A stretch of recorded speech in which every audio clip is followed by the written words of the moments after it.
ഒരു വായനശാല ഒരു ദേശത്തെ നിർമ്മിച്ചതിൻ്റെ 75ാമത്തെ വർഷം, 75 വർഷങ്ങൾ എന്ന ക്യാപ്ഷനോടുകൂടി ഇരിഞ്ചയത്ത് യുണൈറ്റഡ് ലൈബ്രറി നടത്തുന്ന അറിവിൻ്റെ 2ാമത്തെ ദിവസമാണ് നമ്മളിങ്ങനെ കൂടുന്നത്. ഗ്രന്ഥശാലകൾ സന്ദർശിക്കുകയും ഗ്രന്ഥശാലകളിൽ നിന്ന് പുസ്തകങ്ങൾ എടുക്കുകയും അത് വായിക്കുകയും അവയെപ്പറ്റി ചർച്ച ചെയ്യുകയും ചെയ്യുന്ന ഏതൊരു മനുഷ്യനെ സംബന്ധിച്ചും ആദരണീയവും അഭിമാനകരവുമായ ഒരു കൂട്ടായ്മയാണ് ഇങ്ങനെ യുണൈറ്റഡ് ലൈബ്രറി നടത്തിക്കൊണ്ടിരിക്കുന്നത്. തീർച്ചയായും ഈ പ്രോഗ്രാം ദൂരെ നിന്നും അടുത്തു നിന്നും കാണുന്ന ആരെ സംബന്ധിച്ചും ഇത് എഴുത്തിൻ്റെ കൂടി അഭിമാനകരമായ ഒരാഘോഷമാണ്. വിശേഷിച്ചും നമുക്കിപ്പോൾ ഒരു പ്രിയപ്പെട്ട എഴുത്തുകാരൻ നമ്മുടെ ലൈബ്രറിയുടെ ഒരു വലിയ വൃക്ഷമായി തന്നെ മുന്നിലുണ്ട്. ഞാൻ പറഞ്ഞു വരുന്നത് സമ്പർക്രാന്തിയിലൂടെയും ഇരുവിലൂടെയും 124-ലൂടെയും ലോക്കപ്പിലൂടെയും ഒക്കെ മലയാള നോവലിൻ്റെയും പെരിസപ്പാരുവിയിലൂടെ മലയാള ചെറുകഥയുടെയും ചരിത്രത്തിൻ്റെ തന്നെ ഒരു വലിയ വൃക്ഷമായി തീർന്ന ഒരു എഴുത്തുകാരനെ ഷിനിലാലിനെ പറ്റിയിട്ടാണ് പറയുന്നത്. നെടുമങ്ങാടുകാരൻ എന്നുള്ള നിലയിൽ എന്നെ സംബന്ധിച്ചു അഭിമാനകരമായ ഒരു അനുഭവമാണ് അറിവ് 2026 ഈ സെഷനിൽ പങ്കെടുക്കുക എന്നത്. ഞാൻ ദീർഘമായ ഒരു പ്രഭാഷണത്തിന് തുനിയുന്നില്ലെങ്കിലും അറിവിനെ അടയാളപ്പെടുത്താൻ പറ്റുന്ന ഏതാനും ചില കാര്യങ്ങൾ പറഞ്ഞ് ഞാൻ എൻ്റെ വർത്തമാനത്തെ ഉപസംഹരിക്കാം. പ്രിയപ്പെട്ട കുരിയപ്പുഴ മാഷ് ഒരുപക്ഷെ അദ്ദേഹത്തിൻ്റെ വർത്തമാനത്തിൽ സമകാലിക സാംസ്കാരിക ജീവിതത്തെ അടയാളപ്പെടുത്തുന്ന ധാരാളം കാര്യങ്ങൾ പറഞ്ഞിട്ടുണ്ടാകും എന്ന് തന്നെയാണ് ഞാൻ പ്രതീക്ഷിക്കുന്നത്.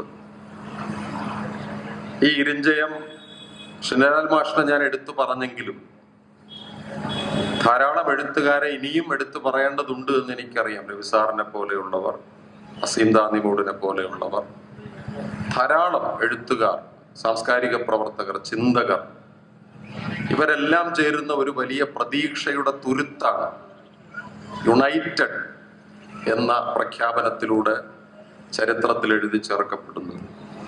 ഈ നിമിഷം ഞാൻ കേരള സാഹിത്യ അക്കാദമി പുറത്തിറക്കിയ 2 കൃതികളെ പറ്റി വെറുതെ ആലോചിച്ചു പോവുകയാണ്. ഈ 2 പുസ്തകങ്ങളും ചരിത്രത്തിന്റെ ഭാഗമായി തീർന്നതാണ്. അതിലൊന്ന് കേരളത്തിലെ പക്ഷികളാണ്.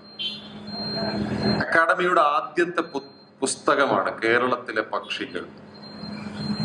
ഈ പുസ്തകം യൂണിവേഴ്സിറ്റി കോളേജിലെ ഇംഗ്ലീഷ് പ്രൊഫസറായിരുന്ന VT ഇന്ദുചൂഡൻ മാഷ് എഴുതിയ ഒരുപക്ഷെ ബെസ്റ്റ് സെല്ലറുകളുടെ പട്ടികയിൽ ഇന്നും അക്കാദമി എടുത്തു വയ്ക്കുന്ന വളരെ പ്രധാനപ്പെട്ട ഒരു കൃതിയാണ്. അതിൻ്റെ ആദ്യത്തെ അധ്യായം തന്നെ ഒരുപക്ഷെ സാലിം അലിയുടെ ദ ബേർഡ്സ് ഓഫ് ഇന്ത്യയിൽ നിന്നോ ബേർഡ്സ് ഓഫ് ട്രാവൻകൂറിൽ നിന്നോ ഒക്കെ വ്യത്യസ്തമായി കാക്ക എന്ന ജീവിയെ കുറിച്ചിട്ടുള്ള വിവരണത്തോടുകൂടി ആരംഭിക്കുന്നതാണ്.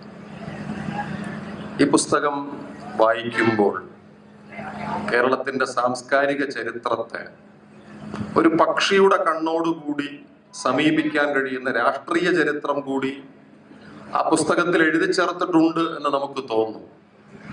അതിലെ ഒരു പക്ഷിക്ക് ഇന്ദുചൂഡൻ മാഷ് കൊടുത്ത ട്രാൻസ്ലേഷൻ വളരെ രസകരമാണ്. നാഗമോഹൻ, പാരഡൈസ് ഫ്ലൈ ക്യാച്ചർ എന്നാണ് ആ പക്ഷിയുടെ പേര്. ജീവിതത്തിൽ 1-2 സന്ദർഭത്തിൽ മാത്രമേ ഞാൻ ഈ പക്ഷിയെ കണ്ടിട്ടുള്ളൂ. അതിലൊന്ന് വൈലോപ്പിള്ളിയുടെ കവിതകളുടെ ഭൗതിക പരിതസ്ഥിതിയായിരുന്ന തൃശ്ശൂരിൽ വെച്ചിട്ടാണ്. മറ്റൊന്ന് ഞാൻ പണിയെടുക്കുന്ന കേരള യൂണിവേഴ്സിറ്റിയുടെ കാര്യവട്ടം ക്യാമ്പസിനുള്ളിൽ ഈ പക്ഷി വല്ലപ്പോഴും വരാറുണ്ട് എന്ന ഒരു കൂട്ടുകാരന്റെ നിഗമനത്തിൽ നിന്നാണ്.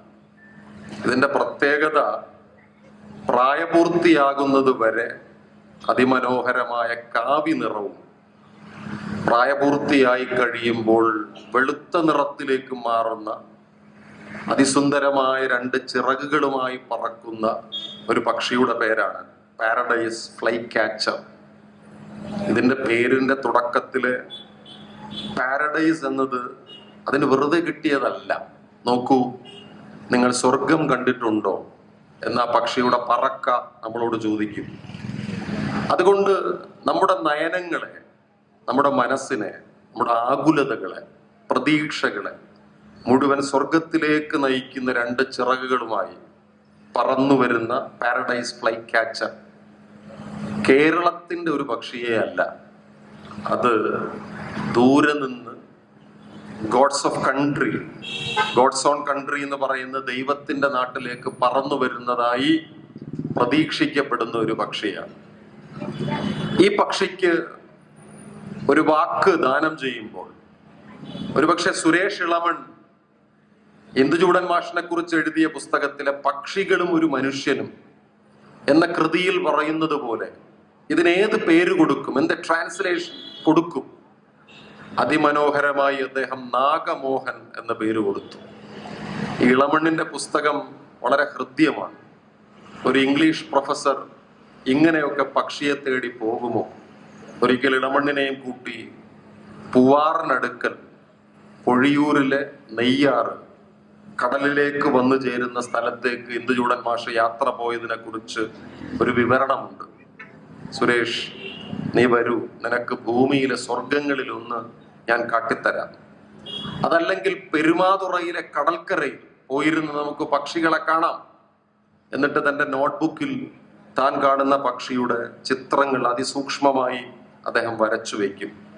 അപ്പോ ഇളമൺ ഇന്ദുചൂടൻ മാഷിനോട് ചോദിക്കും, എന്തിനാണ് ഇത്രയും സൂക്ഷിച്ച് അങ്ങ് ഈ പക്ഷികളുടെ കൊക്കുകൾ ഇങ്ങനെ വരയ്ക്കുന്നത്? അങ്ങ് എന്തിനാണ് അതിന്റെ കാൽപ്പാടുകൾ ഇങ്ങനെ വരയ്ക്കുന്നത്? ചിറകുകളിലെ ചെറിയ ഷെയ്ഡുകൾ പോലും അങ്ങ് എന്തിനാണ് എഴുതി വെക്കുന്നത്? അതിന് ഇന്ദുചൂടൻ മാഷ് പറഞ്ഞ മറുപടി വളരെ പ്രധാനപ്പെട്ടതാണ്. അതാണ് ഈ സെമിനാറിന്റെ പേരിന്റെ, ഈ ലൈബ്രറിയുടെ ആഘോഷത്തിന്റെ പേരിന്റെ പ്രസക്തി. അറിവാണ്, വികാരമല്ല. അറിവാണ് ചരിത്രത്തെ നിർമ്മിച്ചെടുക്കുന്നത്. സുരേഷ്, നിനക്കറിയുമോ ഒരേ തരത്തിലുള്ള എത്രമേൽ പക്ഷികളുണ്ടെന്നറിയുമോ? നാം ഇന്നതാണെന്ന് കരുതുന്ന പക്ഷിയല്ല മറ്റൊരു പക്ഷി എന്നതൊരു പക്ഷെ എൻ്റെ ഒരു വര കൊണ്ട് നമുക്ക് തിരിച്ചറിയാൻ പറ്റും. ആരാണ് എഴുതിയതെന്നറിയാത്ത ഒരു കവിത വൈലോപ്പള്ളിയുടേതോ ശങ്കരക്കുറുപ്പിൻ്റെതോ കുമാരനാശാന്റേതോ വള്ളത്തോളിൻ്റെതോ കൊടുക്കുമ്പോൾ കാവ്യലോക സ്മരണകൾ ഉള്ളിലുള്ള ഒരാൾക്ക് ആ വരികളിലെ വര കൊണ്ട് അത് ആരുടേതാണെന്ന് തിരിച്ചറിയാൻ പറ്റും. ഇപ്പൊ പെങ്ങളെ കുറിച്ച് ONVയും കവിത എഴുതിയിട്ടുണ്ട്, ഇടശ്ശേരിയും കവിത എഴുതിയിട്ടുണ്ട്. സമാനമായ സ്പിരിറ്റിലാണ് 2 കവിതയും എഴുതപ്പെട്ടിരിക്കുന്നത്. ഈ പെങ്ങൾ കുഞ്ഞെടുത്തിയാണ്. ONV സാറ് തന്നെ അതിമനോഹരമായി കുഞ്ഞെടുത്തിയെ തന്നെയല്ലോ ഉണ്ണിക്കെന്നു വേറെ ഇഷ്ടമെന്ന് ചൊല്ലിയ ആ കവിത എത്രയോ വട്ടം ഉരുവിട്ടുരുവിട്ട് ഞാൻ കേട്ടിരിക്കുന്നു. ഇത് ONVയാണ് എഴുതിയതെന്നറിയാത്ത, ഇടശ്ശേരിയുടേതാണ് പെങ്ങളെന്നറിയാത്ത ഒരാൾക്ക് വേണമെങ്കിലും ഈ 2 കവിതകളിലെയും കാവ്യാനുഭൂതിയുടെ സ്മരണകൾ, അതിൻ്റെ ഷെയ്ഡുകൾ, വ്യത്യസ്തമായ ലൈനുകൾ കൊണ്ടാണല്ലോ നിർമ്മിക്കപ്പെട്ടിരിക്കുന്നത് എന്ന് തിരിച്ചറിയാൻ പറ്റും. ഇതിനെയാണ് വൈലോപ്പള്ളി കാവ്യലോക സ്മരണകൾ എന്ന് പേരിട്ടത്. ഈ ഷെയ്ഡ് കൊണ്ട് ഞാൻ ഇതാ ചരിത്രത്തിൽ ഒരു വര വരയ്ക്കുന്നു. ഞാൻ ഇന്ന് കാണുന്ന പക്ഷിയല്ല നാളെ കാണുന്നത്. നാളെ മറ്റൊരു പക്ഷിയെ കാണുമ്പോൾ ഇത് പരിണാമത്തിന്റെ ചരിത്രത്തിലെ മറ്റൊരു ജീവിയാണ് എന്ന് എനിക്ക് തിരിച്ചറിയാൻ പറ്റണം. ഈ VT ഇന്ദുചൂടൻ മാഷ് കൂടി ചേർന്ന് നിർമ്മിച്ചതാണ് കേരളം. ഈ വൈലോപ്പള്ളി ചേർന്ന് നിർമ്മിച്ചതാണ് കേരളം. എഴുത്ത് നിർമ്മിച്ചെടുത്തതാണ് കേരളം. പക്ഷെ അതിനു മുമ്പുള്ള കേരളം അങ്ങനെ ഒരു കേരളമായിരുന്നില്ല. അത് വറചട്ടിയിൽ വെന്ത് പൊരിയുന്ന മനുഷ്യരുടെ, ചരിത്രമില്ലാത്ത മനുഷ്യരുടെ, വലിച്ചെറിയപ്പെടുന്ന മനുഷ്യരുടെ കേരളമായിരുന്നു പഴയ കേരളമെങ്കിൽ അതിനെ ഓർണിത്തോളജിസ്റ്റുകളും കവികളും കലാകാരന്മാരും നാടക പ്രവർത്തകരും നിർമ്മിച്ചു കൊടുത്ത ചരിത്രത്തിന്റെ മട്ടുപ്പാവിൽ കയറി നിന്ന്, കുട്ടിക്കൃഷ്ണമാരാരുടെ ഭാഷയിൽ പറഞ്ഞാൽ ഒരല്പം വിമർശനാത്മകമായി നമുക്കുമാവാം, ദന്തഗോപുരം എന്ന് പ്രഖ്യാപിച്ചുകൊണ്ട് നാം നിർമ്മിച്ചെടുത്ത അറിവിന്റെ പേരാണ് കേരളം. അതുകൊണ്ടാണ് കേരള സാഹിത്യ അക്കാദമി ഒരു പുസ്തകം ഇറക്കാൻ തീരുമാനിക്കുമ്പോൾ ആദ്യത്തെ പുസ്തകമായി, നോക്കൂ, അക്കാദമി ശാസ്ത്രത്തിന്റെ ചരിത്രത്തിൽ അടയാളപ്പെടുത്താൻ പറ്റുന്ന കേരളത്തിലെ പക്ഷികൾ എന്ന് പറയുന്ന ഒരു പുസ്തകം ഇറക്കുന്നു. ഇത് അക്കാദമിയുടെ ഗ്രന്ഥപുരയിൽ ആദ്യം തന്നെ എടുത്തു വെക്കപ്പെടുന്ന പുസ്തകമാണ്. അതിന്റെ ആദ്യത്തെ പക്ഷി കാക്കയാണ്. കറുപ്പാണ് കേരളത്തിന്റെ പക്ഷി. നാഗമോഹൻ അല്ല. പക്ഷെ നാഗമോഹൻ എന്തിനെ പ്രതീകവൽക്കരിക്കുന്നു? അത് എനിക്ക് ചെന്ന് കയറാൻ ഒരു ലോകമുണ്ട്, ദൈവത്തിന്റെ ലോകമുണ്ട്, ദൈവത്തിന്റെ ഉടല് വിസ്തൃതമായി വിരിഞ്ഞു നിൽക്കുന്ന മാടൻ മോക്ഷത്തിന്റെ ഒരു ലോകമുണ്ട്. ആ ലോകത്തിന്റെ പേരാണ് കേരളം. അതിനെ ഞാൻ സ്വർഗമെന്ന് വിളിക്കും, അതിനെ പാരഡൈസ് എന്ന് വിളിക്കുമെന്ന് തന്റെ ഈ വെള്ള ചിറകുകൾ കൊണ്ട് പാറി വരുന്ന പക്ഷിയുടെ പേരിന് ഇന്ദുചൂടൻ മാഷ് നാഗമോഹൻ എന്ന് പേര് കൊടുത്തു. ഇതൊന്നാമത്തെ പുസ്തകം. ഇനിയും ഒരു പുസ്തകമുണ്ട് അക്കാദമിയുടെ ഗ്രന്ഥശേഖരത്തിൽ. ആ പുസ്തകത്തിന്റെ പേര് വളരെ പ്രിയപ്പെട്ടതാണ്, നമ്മളെല്ലാം വായിച്ചിട്ടുണ്ട്, 19-ാം നൂറ്റാണ്ടിലെ കേരളം. അത് ഭാസ്കരൻ ഉണ്ണിയുടെ പുസ്തകമാണ്. നമ്മളെല്ലാം വലിയ റെഫറൻസ് ടെക്സ്റ്റ് പോലെ തുറന്ന് വായിച്ചിട്ടുള്ള ഒരു പുസ്തകമാണ് ഇത്. ഈ പുസ്തകത്തിന്റെ കുറിപ്പുകൾ തയ്യാറാക്കി വലിയ പെട്ടിയിലടച്ച് ഭാസ്കരൻ ഉണ്ണിന് ചുമന്ന് നടക്കുമായിരുന്നു. ഒരുപക്ഷെ ബാലേന്ദ്രൻ മാഷിനൊക്കെ അത് പറയാൻ പറ്റും. ഒരിക്കൽ NV കൃഷ്ണവാര്യരുടെ മുറിക്ക് മുന്നിൽ ഭാസ്കരൻ ഉണ്ണി പെട്ടി കൊണ്ടുവച്ചു. എന്ന് പറഞ്ഞാൽ ഒരു ഗുഡ്സ് വാഗണിന്റെ ഒരു ബോഗി വലിച്ചെടുത്ത് കൃഷ്ണവാര്യരുടെ മുറിക്ക് മുന്നിൽ കൊണ്ടുവയ്ക്കുന്നത് പോലെ വലിയ പെട്ടി ചുമന്ന് ഭാസ്കരൻ ഉണ്ണി മുന്നിൽ കൊണ്ടുവച്ചു. അതിലിരിക്കുന്നത് 19-ാം നൂറ്റാണ്ടിലെ കേരളത്തിന്റെ ചരിത്രമാണ്. 19-ാം നൂറ്റാണ്ടിലെ കേരളം 20-ാം നൂറ്റാണ്ടിലെ കേരളത്തിൽ നിന്ന് വ്യത്യസ്തമാണ് എന്ന് പ്രഖ്യാപിക്കുന്ന ഒരു സൂക്ഷ്മത ആ കുറിപ്പുകളിൽ ഓരോന്നിലുമുണ്ട്. കൃഷ്ണവാര്യർ ഒരു ചെറിയ ആളല്ല. കൃഷ്ണവാര്യർ കവിത കൊണ്ടും നിരൂപണം കൊണ്ടും പത്രാധിപത്യം കൊണ്ടും കേരളത്തെ മറിച്ചിട്ട മനുഷ്യരിൽ ഒരാളാണ്. എങ്ങ് മനുഷ്യന് ചങ്ങല കൈകളിൽ അങ്ങൻ കയ്യുകൾ നൊന്തിയിടുകയാണെന്ന് പാടിയ മാനവികതയുടെ കവിയാണ് കൃഷ്ണവാര്യർ. കൃഷ്ണവാര്യർ അയ്യപ്പ പണിക്കരുടെ കുരുക്ഷേത്രത്തെ മാതൃഭൂമിയിൽ നിന്ന് തിരിച്ചയച്ചു കൊടുത്ത കവിയാണ്. ആ തിരിച്ചയച്ചത് പോലും കുരുക്ഷേത്രത്തിന് ഒരു യോഗ്യതയാണ് എന്ന് പറയപ്പെടുന്നുണ്ട്. ആ കൃഷ്ണവാര്യരുടെ മുറിക്ക് മുന്നിൽ 19-ാം നൂറ്റാണ്ടിലെ കേരളത്തിന്റെ ചരിത്രം കൊണ്ട് വെച്ചു. അപ്പോ കൃഷ്ണവാര്യർ അതിനെ തുറന്നു നോക്കിയിട്ട് അത്ഭുതപ്പെട്ടു പോയി. ഇതേ പെട്ടി ഭാസ്കരൻ ഉണ്ണി ലീലാവതി ടീച്ചറിന്റെ മുറിക്ക് മുന്നിൽ കൊണ്ടുവച്ചു. അപ്പൊ ലീലാവതി ടീച്ചർ പറഞ്ഞത്, ഭാസ്കര, നിന്റെ ഈ പെട്ടിയിലെ ഈ അറിവുകൾ പുസ്തകമായി തീരാൻ പോവുകയാണല്ലോ.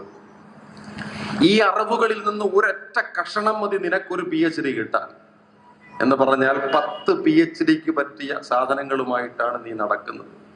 പക്ഷേ ആ പെട്ടിക്കകത്തുണ്ടായിരുന്ന അറിവുകൾ ഒന്നൊന്നായി നമ്മൾ ഈ കുഞ്ഞുങ്ങളോട് പറഞ്ഞാൽ അവർ മൂക്കത്ത് വിരൽ വെച്ചിട്ട് ഇതാണോ കേരളം എന്ന് വല്ലാതെ ആകുലപ്പെട്ടു പോകുന്ന ഒരു കാലത്ത് ആ പുസ്തകത്തെ നമ്മൾ ഓർമ്മിപ്പിക്കുകയാണ്. ഈ ഭാസ്കരൻ ഉണ്ണി 20-ാം നൂറ്റാണ്ടിലെ കേരളവും എഴുതിയിട്ടുണ്ട്. 20-ാം നൂറ്റാണ്ടിലെ കേരളം 19-ാം നൂറ്റാണ്ടിലെ കേരളം പോലെ അല്ല. എന്താണ് അതിന്റെ വ്യത്യാസം? അത് പറയാൻ ഞാൻ ഉപയോഗിക്കുന്നത് ഒരു സോഷ്യോളജിക്കൽ ടേമാണ്. അത് കേരള ചരിത്രത്തെ കുറിച്ചിട്ടുള്ള ഒരു പുസ്തകം എഴുതിയ, എനിക്ക് തോന്നുന്നത് ഒരു ലൈബ്രറിയുടെ വാർഷികമാകുമ്പോൾ പുസ്തകത്തെ കുറിച്ച് സംസാരിച്ചാൽ മതിയാവുമല്ലോ. കേരളത്തിന്റെ ചരിത്രം എഴുതിയ പ്രൊഫസർ A. അയ്യപ്പൻ, ഞങ്ങളുടെ സർവകലാശാലയുടെ, നമ്മുടെ കേരള സർവകലാശാലയുടെ വൈസ് ചാൻസലർ ആയിരുന്നു പ്രൊഫസർ A. അയ്യപ്പൻ. അദ്ദേഹം കേരളത്തിന്റെ ചരിത്രത്തെ കുറിച്ച് ഒരു പുസ്തകം എഴുതിയിട്ടുണ്ട്, പേഴ്സണാലിറ്റി ഓഫ് കേരള. കേരളത്തിന്റെ വ്യക്തിത്വം. കേരളം നിവർന്നു നിൽക്കുന്ന ഒരു മണ്ഡലമാണ്. അല്ലാതെ ചിലർ പറയുന്നത് പോലെ പരശുരാമൻ മഴുവെറിഞ്ഞുണ്ടാക്കിയ സ്ഥലമല്ല.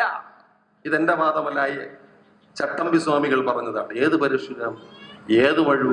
അങ്ങനെയൊന്നും മഴുവെറിഞ്ഞുണ്ടാക്കിയ ഒരു തുണ്ട് ഭൂമിയല്ല കേരളം. അങ്ങനെ ഉണ്ടായതാണ് കേരളമെന്ന് നമുക്ക് പറയാമെങ്കിൽ ഇത് മണ്ണാർമണി ഞണ്ടിന്റെയും മണ്ണാർമണി തുമ്പിയുടെയും മണ്ണാണ് കേരളം. എങ്ങനെ? പണിയെടുക്കുന്നവന്റെ പാടത്ത്, ചെളി കലക്കി വെച്ച പാടത്ത് വയലേലയിൽ നിന്ന് മണ്ണാർമണി ഞണ്ട് ഒരു തുണ്ട് മണ്ണിനെ ഉരുട്ടി ഉരുട്ടി കരയിലേക്ക് കൊണ്ടുവച്ചു. അപ്പോൾ മണ്ണാർമണി തുമ്പി വന്നിട്ട് ആ ചെളിക്കട്ടയെ കടിച്ചെടുത്ത് പറന്നു. അത് സമുദ്രത്തിന്റെ കരയിൽ ആ ചെളിയെ കൊണ്ടുവച്ചു. അങ്ങനെ കൊണ്ടുവച്ച് കൊണ്ടുവച്ച് കൊണ്ടുവച്ച് പണിയെടുത്തുണ്ടാക്കിയെടുത്ത ഭുവനത്തിന്റെ പേരാകുന്നു, പാരഡൈസിന്റെ പേരാകുന്നു. അല്ലാതെ പരശുരാമൻ മഴുപെറിഞ്ഞുണ്ടാക്കിയതല്ല. ഈ കേരളത്തിന്റെ ചരിത്രമെന്ന് പറയാവുന്ന ആ കേരളത്തിന്റെ പേഴ്സണാലിറ്റിയെ കുറിച്ചൊരു പുസ്തകം അയ്യപ്പൻ എഴുതിയിട്ടുണ്ട്, ദ പേഴ്സണാലിറ്റി ഓഫ് കേരള. ആ കൃതിയിൽ ചരിത്രത്തെ അഭിവീക്ഷണം ചെയ്യാൻ ഒരു പ്രത്യേകമായ കാഴ്ചപ്പാട് അയ്യപ്പൻ ഉപയോഗിച്ചിട്ടുണ്ട്. ഒരു പെർസ്പെക്റ്റീവ്, ഒരു കാഴ്ച, ഒരു നോട്ടം, ഒരു നോട്ടപ്പാട്. ആ പെർസ്പെക്റ്റീവ് ലോകപ്രശസ്ത സാമൂഹിക ശാസ്ത്രജ്ഞയായ മാർഗരറ്റ് മീഡ് എന്ന സ്ത്രീ കണ്ടെത്തിയ 3 പ്രയോഗങ്ങളാണ്. Margaret maid അതിപ്രസിദ്ധയാണ്. അവർ ഏത് സമൂഹത്തെ പഠിക്കാനും 3 വാക്കുകൾ ഉപയോഗിക്കാം എന്ന് പറഞ്ഞു. അതിലൊരു വാക്ക് ദ പോസ്റ്റ് ഫിഗറേറ്റീവ് സൊസൈറ്റി എന്നതാണ്. The post figurative society. ഈ പോസ്റ്റിൽ തന്നെയുണ്ട് പഴയത്, പാസ്റ്റ്. ഇനി മറ്റൊരു വാക്ക് ദ പ്രീ ഫിഗറേറ്റീവ് സൊസൈറ്റി. ഈ പ്രീ പോസ്റ്റിനെ ഇടിച്ചിടുന്നതാണ്. അതിനിടയിൽ മീഡ് വേറൊരു വാക്ക് ഉപയോഗിച്ചു, ദ കോൺഫിഗറേറ്റീവ് സൊസൈറ്റി. ഞാൻ തൽക്കാലം ആ വാക്കിനെ മാറ്റിവെക്കുന്നു. അവർ പറഞ്ഞ 2 വാക്കുകൾ നമ്മൾ ശ്രദ്ധിക്കണം. ഒന്ന് പോസ്റ്റ് ഫിഗറേറ്റീവ് സൊസൈറ്റി, മറ്റൊന്ന് ദ പ്രീ ഫിഗറേറ്റീവ് സൊസൈറ്റി. എന്താ പോസ്റ്റ് എന്ന് പറഞ്ഞാൽ ഒരു സമൂഹം ആയിരക്കണക്കിന് വർഷമായി മാറാതെ നിന്നാൽ അതിനെ പോസ്റ്റ് ഫിഗറേറ്റീവ് എന്ന് പറയും. മാറില്ല. എന്തുകൊണ്ട് മാറില്ല? ഞാൻ ഇരിക്കില്ല, എൻ്റെ അപ്പൂപ്പൻ ഇരുന്നില്ല, എൻ്റെ അപ്പൂപ്പൻ്റെ അപ്പനും ഇരുന്നില്ല, എൻ്റെ അപ്പൂപ്പൻ്റെ അപ്പൂപ്പൻ്റെ അപ്പൂപ്പനും ഇരുന്നിട്ടില്ല, അതുകൊണ്ട് ഞാനും ഇരിക്കൂല, എൻ്റെ മോനും ഇരിക്കൂല. നമുക്ക് പ്രിയപ്പെട്ട ഒരു നോവലാണല്ലോ തോട്ടിയുടെ മകൻ. ഇഷക്കിമുത്തു, ചുടലമുത്തു, പരമ്പരയിൽ പേരുകൾ അങ്ങനെയാണ്. അപ്പൻ മോനോട് പറയും, മോനെ നമ്മൾ ജനിച്ചത് തീട്ടം കോരാൻ. മോൻ പറയും, ആ അപ്പ വയ്യ കേട്ടോ, ഇന്ന് മോനെ നീ പാട്ടയും ചൂലുമായി ഓവർസിയറെ പോയി കാണാം, കണ്ടിട്ട് പറയണം എൻ്റെ അപ്പന് വയ്യ, അതുകൊണ്ട് ഇന്ന് പാട്ടയിൽ ഞാൻ മലം കോരാൻ എന്നെ അനുവദിക്കണം കേട്ടോ. പറഞ്ഞു വിട്ടു. എനിക്ക് തോന്നുന്നത് ഇഷക്കിമുത്തുയുടെ മകൻ ചുടലമുത്തു അവനിത് കോരിയിട്ട് പ്രതിഫലത്തിന് കാത്തു നിൽക്കുമ്പോൾ കോരിയ വീട്ടിലെ ഉടമസ്ഥൻ കുറച്ച് പഴഞ്ചോറ് അവന് കൊടുക്കും. നാറ്റം വമിക്കുന്ന ചോറ. അവൻ അതിനെ തട്ടിക്കളഞ്ഞിട്ട് തിരിച്ചു വീട്ടിലേക്ക് വരും. വയ്യാതെ കിടക്കുന്ന അപ്പൻ, മൂളി മൂളി നിലവിളിക്കുന്ന അപ്പൻ അകത്ത് കിടന്ന്, മോനെ ചുടലേ വല്ലതും കിട്ടിയോടാ എന്ന് ചോദിക്കും. ഇല്ലപ്പാ, ഞാനത് കളഞ്ഞു കേട്ടോ. പഞ്ചമാപാതകി, ഇന്നത്തെ ചോറ് നീ കൊണ്ട് കളഞ്ഞോടാ എന്ന് അപ്പന്റെ കരച്ചിൽ. കഴിക്കാതെ രോഗം കൊണ്ട് നിലവിളിച്ച് രാത്രിക്ക് രാമാനം അപ്പൻ ജീവശ്വാസം വെടിഞ്ഞു പോകുമ്പോ എൻ്റെ അപ്പനെ ഞാൻ എവിടെ കൊണ്ട് അടക്കും എന്ന് മകൻ ആലോചിക്കുന്ന സീൻ തകഴിയുടെ ആ പുസ്തകത്തിലുണ്ട്. അപ്പനെ ഞാൻ എവിടെ കൊണ്ട് അടക്കും? എനിക്കൊരു ഉള്ളോളം സ്ഥലം തരുമോ എന്ന് മോൻ നാട്ടുകാരോടൊക്കെ ചോദിച്ചു. തോട്ടികൾക്ക് പുറം സ്ഥലമോ? തോട്ടികളുടെ ശരീരമടക്കാൻ തീട്ടക്കുഴി തന്നെ ശരണം. ഏറ്റവും ഒടുവിൽ ഒരു സ്ഥലവുമില്ലാതെ അപ്പനെ പതിവ് മലം കൊണ്ട് തട്ടുന്നിടത്ത് കുഴിച്ചിട്ടിട്ട് ഒരു കൊച്ചു കല്ലെടുത്ത് വെക്കുന്ന സീൻ നമുക്ക് സങ്കല്പിക്കാം. ആ കല്ലിനോട് അവൻ പറയും, കല്ലേ നീ കാത്തോണേ, എൻ്റെ അപ്പന്റെ ശരീരത്തെ ഒരു പട്ടിയും വലിച്ചെടുത്ത് കരയിലിട്ട് ചവിട്ടി കീറാതെ, നഖങ്ങൾ എൻ്റെ അപ്പന്റെ ദേഹത്തെ കാഴ്ത്താതെ, കടിച്ചു കീറാതെ നീ ഒന്ന് കാത്തോണേ കല്ലേ എന്ന് സങ്കടത്തോടെ പറഞ്ഞിട്ട് തിരിഞ്ഞു നടക്കുന്ന കേരളത്തിന്റെ പേരാണ് പോസ്റ്റ് ഫിഗറേറ്റീവ് സൊസൈറ്റി. എൻ്റെ അപ്പൻ തോട്ടി, ഞാനും തോട്ടി, എൻ്റെ മോനും തോട്ടിയായി തന്നെ വളരണമെന്ന് പറയുന്ന ചിന്ത. പക്ഷെ അങ്ങനെ ചിന്തിക്കുന്ന തലച്ചോറിനകത്തേക്ക് നിങ്ങൾ പോസ്റ്റ് ഫിഗറേറ്റീവായി ഉള്ള കാലം മുഴുവൻ ജീവിക്കേണ്ടവരല്ല. ഇനിയെങ്കിലും നിങ്ങൾക്കൊന്ന് മാറിക്കൂടെ എന്ന് ചോദിക്കുന്ന ചോദ്യത്തിന്റെ പേരാണ് പ്രീ ഫിഗറേറ്റീവ് സൊസൈറ്റി. വൈലോപ്പിള്ളിയുടെ മലതുരക്കലിലെ മകൻ ചോദിക്കുന്നത് പോലെ. ഇവിടെ ഞാൻ പറഞ്ഞ ഭാസ്കരൻ ഉണ്ണിയുടെ പുസ്തകം 19-ാം നൂറ്റാണ്ടിലെ കേരളം എന്ന പുസ്തകം നമ്മളെ നാണം കെടുത്തുന്ന ഒരു പുസ്തകമാണ്. അതിലൊരു പലഹാരത്തിന്റെ പേര് പറയുന്നുണ്ട്, കണ്ടിയപ്പം. പണ്ട് കടയിൽ ചെന്നിട്ട് വലിയ നമ്പൂരാക്കന്മാര് ചോദിച്ചു, ഇതെന്നായി പലഹാരത്തിന്റെ പേര്? കണ്ടിയപ്പം. അതിന് വേറൊരു പേരും കൂടെ ഉണ്ട്, കമ്പന്തൂറി. ഇന്നിപ്പോ എല്ലാ കടയിലും നമ്മൾ പൊതുവായി പപ്പടവും പയറും കൂട്ടി തിന്നുന്ന ഭക്ഷണത്തിന്റെ പേരാണ് കമ്പന്തൂറി, പുട്ട്. ഈ പുട്ട് എല്ലാ മനുഷ്യരും കഴിക്കൂലായിരുന്നു 19-ാം നൂറ്റാണ്ടിൽ. ഇന്ന് ആരെങ്കിലും അമ്മ 2 കുറ്റി കമ്പന്തൂറി എടുത്ത് വെക്കുക എന്ന് പറയുമോ? നമ്മൾ അതിനെ എടുത്ത് ചരിത്രത്തിൽ നിന്ന് ഈ പോസ്റ്റ് ഫിഗറേറ്റീവ് സൊസൈറ്റിയുടെ മണ്ടയ്ക്കൂടെ എടുത്ത് കളഞ്ഞിട്ട് അതിനെ ജനറലൈസ് ചെയ്തു. പണ്ട് മാറുമറച്ച് നടക്കാൻ മനുഷ്യന് സ്വാതന്ത്ര്യം ഉണ്ടായിരുന്നില്ല. അക്കാലത്താണ് അയ്യാ വൈകുണ്ഠസ്വാമി, അത് അരുൾനൂലിലൂടെ സ്വാമി പ്രഖ്യാപിച്ചിട്ടുണ്ട്. മാറുമറയ്ക്കണം, ഊഴിയം വേല ചെയ്യരുത്, ജോലിക്ക് കൂലി ചോദിച്ചു വാങ്ങണം, മക്കളെ പഠിക്കാൻ വിടണം. അരുൾനൂലിലെ ഉച്ചിപ്പടിപ്പിൽ സ്വാമികൾ ഉറക്കപ്പറയും, എന്നോട് തലമുറകൾ കോട്ടകൾ ഇടിത്തു വാഴ എന്ന് പറഞ്ഞാൽ, പുതിയ തലമുറകളെ നിങ്ങൾ കേൾക്കുന്നുണ്ടോ? ഈ സമരകാഹളം പൊളിച്ചു കളയണ്ടേ നമുക്ക് ഈ പോസ്റ്റ് ഫിഗറേറ്റീവ് സൊസൈറ്റിയെ? ഉള്ള കാലം മുഴുവൻ നമ്മളിങ്ങനെ കമ്പന്തൂറിയിൽ നിന്ന് ജീവിച്ചാൽ മതിയോ എന്നുള്ള ചോദ്യം നമ്മൾ ചോദിക്കുകയും നമ്മൾ അതിനെ പുട്ട് ആക്കി മാറ്റുകയും ചെയ്തു. കുഞ്ഞുങ്ങളെ സ്കൂളിലേക്ക് പറഞ്ഞു വിട്ടു. അതുകൊണ്ട് ചുടലമുത്ത് ഒരിക്കലിരുന്ന് ചിന്തിച്ചു, എന്റെ അപ്പനെ പോലെ ആവില്ല എന്റെ മോൻ, അവൻ പഠിക്കാൻ പോകും. എന്റെ പേര് പോലെ ആവൂല അവന്റെ പേര്, ഞാൻ അവന്റെ പേര് മാറ്റും, മോഹനൻ. തോട്ടികളുടെ ചരിത്രത്തിൽ ആദ്യമായി മോഹനൻ എന്ന് പേരിട്ടിട്ട് അവൻ മനുഷ്യന്റെ ചരിത്രത്തിലേക്ക്, മാനവികതയുടെ ചരിത്രത്തിലേക്ക് തന്റെ ചരിത്രത്തെ എഴുതി ചേർത്ത് വെച്ചു. ഇതിനെയാണ് നമ്മൾ വർഗബോധം എന്ന് വിളിക്കുന്നത്. ഇതാണ് കേസരി ബാലകൃഷ്ണപിള്ള നമ്മളെ പഠിപ്പിച്ചത്.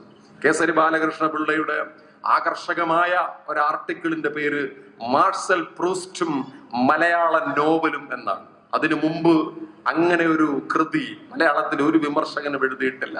എന്ന് പറഞ്ഞാൽ ഏത് കൃതിയും, ഏത് സാഹിത്യകൃതിയും ശരീരത്തിന്റെ ചരിത്രം മാത്രമല്ല മനസ്സിന്റെ ചരിത്രം കൂടി ആവിഷ്കരിക്കുന്നുണ്ട് എന്ന പാഠബോധം തകഴിയുടെ തലയിലേക്ക് എടുത്തു വെച്ചുകൊണ്ട് നീ എഴുതേണ്ടത് രാജാക്കന്മാരുടെ ചരിത്രമല്ല, നീ എഴുതേണ്ടത് മനുഷ്യ മനസ്സിന്റെ ചരിത്രമാണ് എന്ന് തകഴിയെ പറഞ്ഞു പഠിപ്പിച്ചു.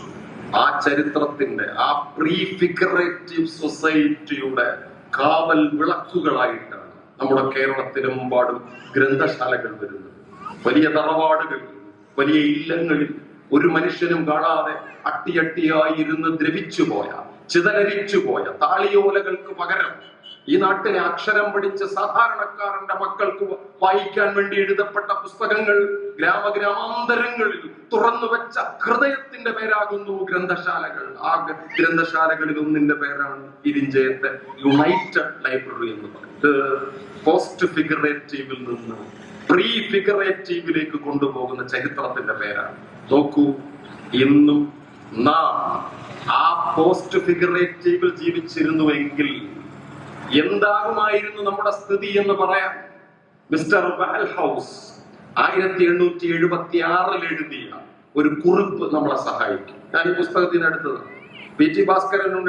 ഭാസ്കരനുണ്ണിയുടെ പുസ്തകത്തിൽ നിന്ന് എടുത്തതാണ് ഞാൻ ഈ പറയുന്ന വാൽഹൗസിന്റെ കുറിപ്പ്. രസകരമാണത് വായിക്കാൻ. ശത്രുവിന്റെ പ്രതിരൂപം മെഴുകുകൊണ്ട് നിർമ്മിക്കണം. മെഴുകുകൊണ്ട് നിർമ്മിക്കണം. ഇപ്പൊ എന്നോട് സാറിന് ശത്രുത ഉണ്ടെങ്കിൽ ഒരിക്കലും ഉണ്ടാവില്ല. ഭാരതീയ സാറിന് എന്നോട് ശത്രുത ഉണ്ടെങ്കിൽ 19-ാം നൂറ്റാണ്ടിൽ ശത്രുത തീർക്കാൻ വലിയ എളുപ്പ വഴി എന്റെ ഒരു രൂപം മെഴുകിൽ നിർമ്മിക്കണം. നിർമ്മിച്ചിട്ട് വലതു കയ്യിൽ ആ പ്രതിമ എടുക്കണം, ഇടത് കയ്യിൽ മന്ത്രമാലയും എടുക്കണം. നല്ല രസകരമായിരിക്കും. മാലയും എടുത്തിട്ട് പാതിരാത്രി, പകലൊന്നും പറ്റൂല, നാട്ടുകാരെ കാണും, പാതിരാത്രി ചില കർമ്മങ്ങൾ ചെയ്ത് പ്രതിമയെ ദഹിപ്പിച്ചാൽ ശത്രുവിന്റെ മരണം 14 ദിവസത്തിനകം ഉണ്ടാവും. ഇന്നിപ്പോ പലരും ഇത് ചിലപ്പോൾ വിശ്വസിച്ചു വന്നിരിക്കും.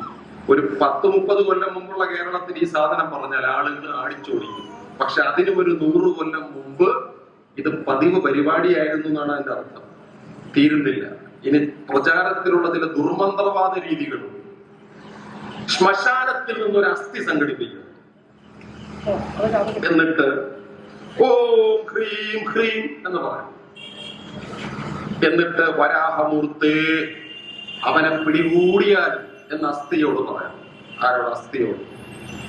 പറയുന്നത് ഓമാണ് കേട്ടോ. സത്യത്തിൽ ഈ ഓം എന്താണ് അതിന്റെ അർത്ഥ സംസ്കാരം എന്നുള്ളത് ഞാൻ എന്റെ പ്രഭാഷണം അവസാനിക്കുമ്പോൾ വളരെ പെട്ടെന്ന് പറയും. പക്ഷെ ദുർമന്ത്രവാദത്തിലെ ഓം നമ്മളോട് പറയാം, ഓം ഹ്രം ഹ്രം വരാഹമൂർത്തേ, അവനെ പിടികൂടിയാലും അവനെ നശിപ്പിച്ചാലും. ഇതിപ്പോ തിരിച്ചു വന്നിട്ടുണ്ട് ഈ സാധനങ്ങളെ ശ്രദ്ധിച്ച. നമ്മൾ പറഞ്ഞു വിട്ടതായിരുന്നു നരബലി, പത്തനംതിട്ടയിൽ തിരിച്ചു വന്നു. നമ്മൾ പറഞ്ഞു വിട്ടതായിരുന്നു വിഷം കൊടുപ്പ്, തിരിച്ചു വന്നു. നമ്മൾ പറഞ്ഞു വിട്ടതായിരുന്നു മനുഷ്യരെ അടിച്ചു കൊല്ലുന്നത്, വെഞ്ഞാറമൂട്ടിലൂടെ തിരിച്ചു വന്നില്ലേ? തിരിച്ചു വന്നുകൊണ്ടിരിക്കുകയാണ്. നാം നിർമ്മിച്ചെടുത്ത പ്രീ ഫിഗറേറ്റീവ് കേരളത്തെ വീണ്ടും പോസ്റ്റ് ഫിഗറേറ്റീവ് ആക്കി 19ാം നൂറ്റാണ്ടിലേക്ക് തിരിച്ചു കൊണ്ടുപോകുന്നതിനുള്ള ആഭിചാര പ്രവർത്തനങ്ങൾ നടന്നുകൊണ്ടിരിക്കുകയാണ്. നമ്മുടെ ഓം മഹത്തായ വിമോചനത്തിന്റെ ഓമായിരുന്നെങ്കിൽ ദുർമന്ത്രവാദത്തിൽ ഉപയോഗിക്കുന്ന ഓം അതല്ല. എന്നിട്ട് വീണ്ടും മന്ത്രമുണ്ട്, അവന്റെ ചോര വീണ്ടും വീണ്ടും കുടിച്ചാലും. അസ്ഥിയോട് പറയാം, അവന്റെ മാംസം വീണ്ടും വീണ്ടും ഭക്ഷിച്ചാലും. സത്യത്തിൽ ഇത് സൈക്കോസിന്റെ മാക്സിമത്തിൽ ഇരിക്കുന്ന ഒരു രോഗമാണ്.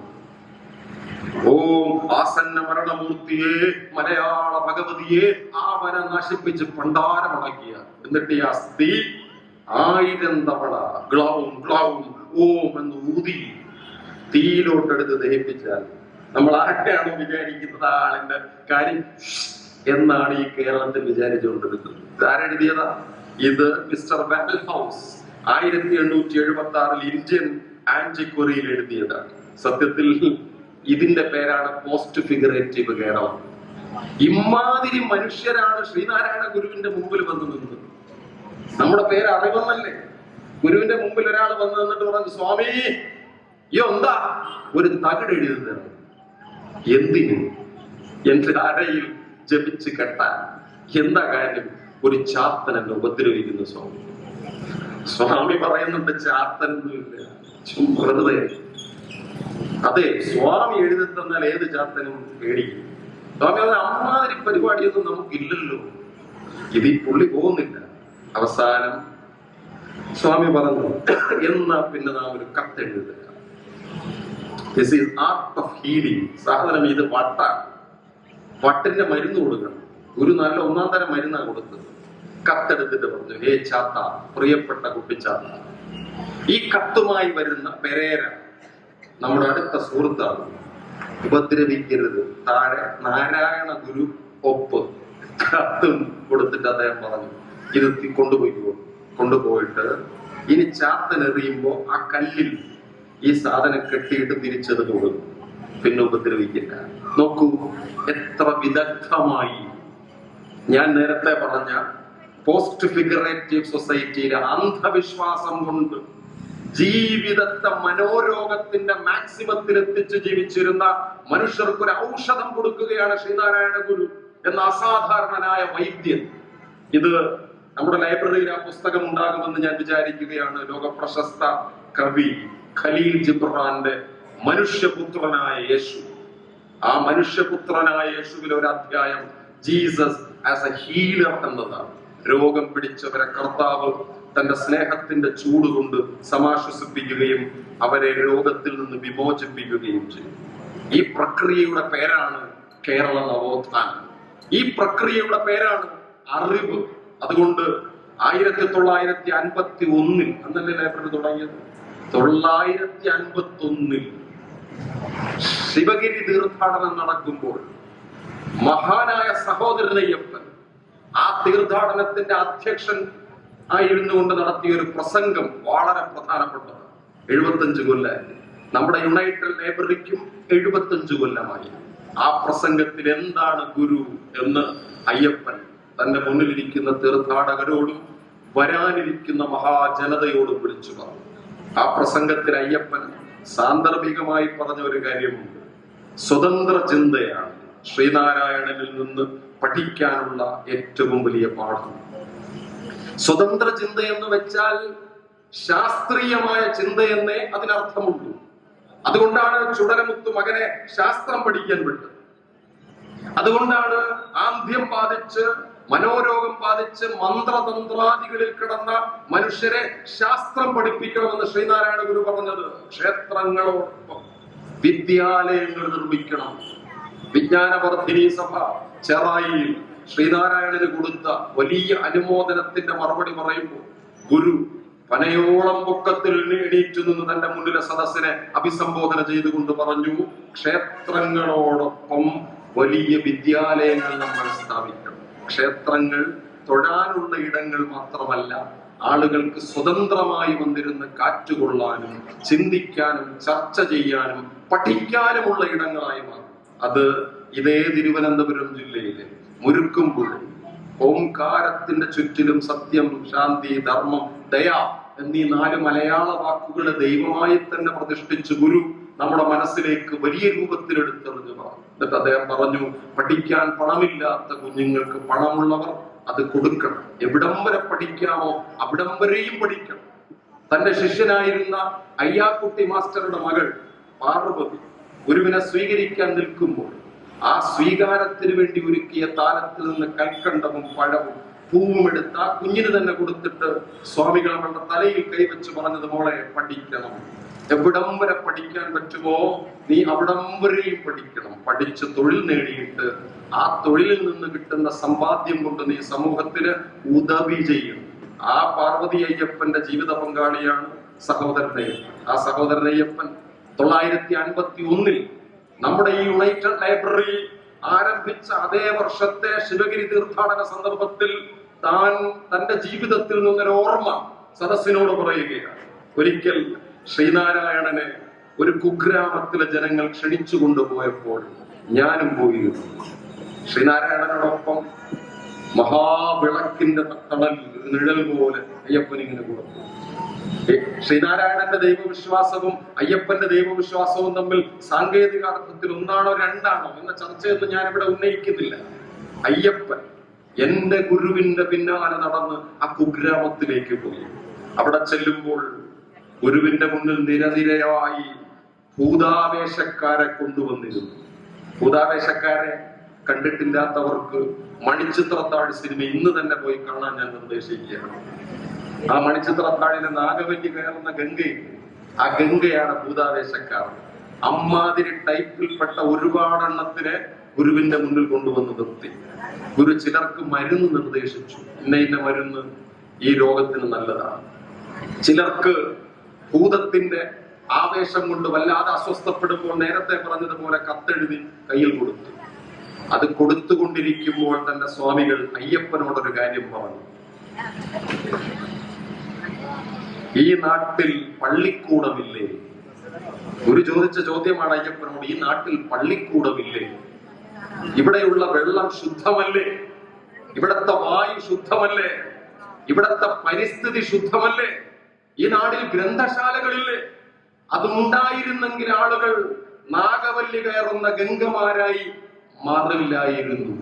നമുക്കറിയാം, മാടമ്പള്ളിയിലേക്ക് ഗംഗ കൽക്കട്ടയിൽ നിന്ന് വരുന്നതാണല്ലോ മണിച്ചിത്രത്താഴ് സിനിമ. സത്യത്തിൽ അതും ശ്രീനാരായണന്റെ ചരിത്രവുമായി ബന്ധപ്പെട്ടൊരു കഥയാണ്. ഇത് കാർത്തികപ്പള്ളിയിലെ, നമ്മുടെ അമ്പലപ്പുഴയ്ക്കടുത്തുള്ള കാർത്തികപ്പള്ളിയിലെ ആലുമൂട്ടിൽ ചാന്നാരുടെ മേടയിൽ നടന്നതായി പറയപ്പെടുന്ന ഒരു കഥയാണ് മണിച്ചിത്രത്താഴ് സിനിമ. ആ ആലുമൂട്ടിൽ ചാന്നാരുടെ മേടയിൽ വെച്ച് ശ്രീനാരായണൻ എത്രയോ അനാചാരങ്ങൾ അവസാനിപ്പിച്ചിരിക്കുന്നു. സർപ്പം തുള്ളലിനിടയിൽ ആയിരക്കണക്കിന് പൂങ്കുലകൾ കൊണ്ടുവന്ന് ധൂർത്തടിച്ചിരുന്ന തുള്ളൽക്കാരന്റെ മുന്നിൽ വെച്ച് സ്വാമികൾ പറഞ്ഞു, എന്തിന് ഇങ്ങനെ പൂങ്കുലകൾ അനാവശ്യമായി തള്ളിക്കളയും? എന്തിന് കരിക്കുകൾ വെട്ടി വെട്ടി വെട്ടി പാത്രങ്ങളിൽ ഒഴിച്ച് ഈ മന്ത്രവാദിയുടെ തലയിൽ തണുപ്പിക്കാൻ വേണ്ടി ഒഴിച്ചു കൊടുക്കുന്നു? സ്വാമി നിർത്തിയിരിക്കുന്നു. അനാചാരങ്ങൾ അവസാനിപ്പിച്ച ആ ആലുമൂട്ടിൽ ചാന്നാരുടെ മേടയിൽ നടന്നതായി പറയപ്പെടുന്നു ഒരു കഥയാണ് മണിച്ചിത്രത്താഴിലെ ഗംഗയുടെയും നകുലന്റെയും കഥ. ഞാൻ പറഞ്ഞു വരുന്നത് മറ്റൊന്നുമല്ല, ഈ ഗംഗയ്ക്ക് ഭ്രാന്ത് പിടിച്ചത് എങ്ങനെയാണെന്ന് അതിലൊരാൾക്കും കണ്ടുപിടിക്കാൻ പറ്റുന്നില്ല. നിങ്ങൾ ശ്രദ്ധിച്ചോ? അതിനെ തമ്പിയങ്ങുന്നതിനും പറ്റുന്നില്ല, കിണ്ടിക്കും പറ്റുന്നില്ല, ആ കുടുംബത്തിൽ ഒരൊറ്റ മനുഷ്യർക്കും പറ്റുന്നില്ല. ഒരൊറ്റയാളിന് മാത്രമേ പറ്റുന്നുള്ളൂ ഗംഗയുടെ യഥാർത്ഥമായ അസുഖം എന്താണ് എന്ന് കണ്ടുപിടിക്കാൻ. അത് ഡോക്ടർ സണ്ണി എന്ന് പറയുന്ന സൈക്കോളജിസ്റ്റിനാണ്, യുങ്ങിയൻ സൈക്കോളജിസ്റ്റിനാണ്. അയാൾ ഒരൊറ്റ നോട്ടം കൊണ്ട് കണ്ടുപിടിക്കുന്നു ഈ കുട്ടിക്ക് മുഴുത്ത ഭ്രാന്താണ്. എന്നിട്ട് അത് കണ്ടുപിടിക്കാൻ അല്ലിയുടെ സൈക്കിളും എടുത്ത് 70 കിലോമീറ്റർ ചവിട്ടി ഈ ഡോക്ടർ സണ്ണി പോകുന്ന സീന സിനിമയിൽ അവിടെ ചെന്നിട്ട് ഇവർ പഠിച്ച സ്കൂള്, ഇവരുടെ വീട്, ഇവരുടെ നാട്ടുകാർ എല്ലാവരെയും ഇന്റർവ്യൂ ചെയ്തിട്ട് തന്റെ ക്ലിനിക്കൽ റെക്കോർഡിൽ ഗംഗയ്ക്ക് എന്താണ് സംഭവിച്ചത് എന്ന് ഡോക്ടർ സണ്ണി എഴുതി വെക്കുന്നു. എഴുതി വെച്ച് പോക്കറ്റിൽ സൂക്ഷിച്ചിട്ട് സന്ദർഭം വരുമ്പോൾ നകുലനോട് സണ്ണി ആ രഹസ്യം പൊട്ടിക്കുന്നു. നകുല, നിനക്കറിയുമോ ഗംഗയ്ക്ക് എന്താണ് പറ്റിയത്? ഗംഗയ്ക്കാണടാ ഭ്രാന്ത്, അല്ലാതെ ശ്രീദേവിക്കല്ല. എങ്ങനെയാണ് ഈ ഭ്രാന്ത് വന്നതെന്നറിയുമോ? ഇവരുടെ അച്ഛനും അമ്മയും അമ്മൂമ്മയുടെ അടുത്ത് ഗംഗയെ വിട്ടിട്ട് കൽക്കട്ടയിലേക്ക് പോകും.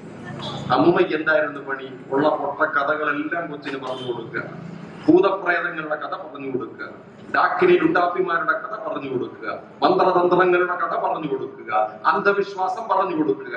അമ്മച്ചി നിർമ്മിക്കുന്ന മന്ത്രവാദ കളത്തിനകത്ത് കിടന്ന് ആ കൊച്ചിന് വട്ടുപിടിക്കും. എന്നിട്ട് അച്ഛനും അമ്മയും ഇതറിഞ്ഞ് തിരിച്ചു വന്ന് കൽക്കട്ടയിലേക്ക് കൊണ്ടുപോയി അവൾക്ക് മരുന്ന് കൊടുത്തു. നോക്കൂ, കേരളത്തിൽ ഇമാതിരി ഭ്രാന്ത് ഇപ്പോൾ തിരിച്ചു വന്നുകൊണ്ടിരിക്കുകയാണ്. നിങ്ങൾക്ക് മന്ത്രത്തിലൂടെ സ്വാതന്ത്ര്യം തരാം, ദുർമന്ത്രത്തിലൂടെ സ്വാതന്ത്ര്യം തരാം, ആഭിചാരത്തിലൂടെ സ്വാതന്ത്ര്യം തരാം, ശത്രു സംഹാരത്തിലൂടെ നിങ്ങൾക്ക് സ്വാതന്ത്ര്യം തരാമെന്ന് ശത്രുക്കളെ നിർണയിക്കുന്ന ഒരു പുതിയ അധ്യയന രീതി വർഗീയതയുടെ ആവലാദികൾ കെട്ടി എല്ലാ മതങ്ങൾക്കുള്ളിലൂടെയും കേരളത്തിലേക്ക് വന്നുകൊണ്ടിരിക്കുകയാണ്. എന്നിട്ട് ചിലർ പറയുന്നു, വരൂ, നിങ്ങൾക്ക് സ്വർണം ഉണ്ടാക്കുന്ന വിദ്യ പഠിപ്പിച്ചു തരാം, പണം കിട്ടുന്ന ദൈവത്തിന്റെ അടുത്തേക്ക് കൊണ്ടുപോകാം, കുബേര മന്ത്രം നമുക്ക് നടത്താം, മിനിമം ഭഗവത്ഗീത മാത്രം വായിച്ചാൽ മതി. അത് വിശ്വാസമുണ്ടോ ഇല്ലയോ എന്നുള്ള കാര്യം ഞാൻ പറയുന്നില്ല. ഭഗവത്ഗീതയുടെ 16-ാമത്തെ അധ്യായത്തിൽ കൃഷ്ണൻ അർജുനനോട് പറയുന്ന കാര്യമുണ്ട്. അർജുന, നിനക്കറിയുമോ ഏത് മനുഷ്യന്റെയും ജീവിതത്തിൽ 2 തരം സമ്പത്തുകളുണ്ട്. ദൈവീ സമ്പത്ത്, ആസുരീ സമ്പത്ത്. ഈ ദൈവീ സമ്പത്തുകൾ 26 എണ്ണം, ആസുരീ സമ്പത്തുകൾ 8 മറ്റോ. ഈ 26 സമ്പത്തുകളും കൃഷ്ണൻ അർജുനനോട് എണ്ണി എണ്ണി എണ്ണി പറയും. 1-ാമത്തെ സമ്പത്ത് അഭയം.